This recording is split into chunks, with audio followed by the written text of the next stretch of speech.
श्री क्षेत्र आमळी 3 लाखाहून अधिक भाविक कन्हैयालाल महाराजांच्या चरणी नतमस्तक। कार्तिकी एकादशी निमित्त आमळी येथील यात्रोत्सवाच्या रविवारी दिनांक 2/11/2025 पहिल्या दिवशी श्री कन्हैयालाल महाराजांच्या चरणी तब्बल 3 लाखाहून अधिक भाविक नतमस्तक झाले।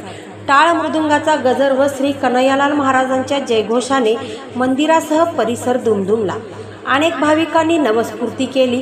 पुढील 2 दिवस भाविकांची दर्शनासह यात्रोत्सवात खरेदीसाठी आणखी गर्दी होणार आहे।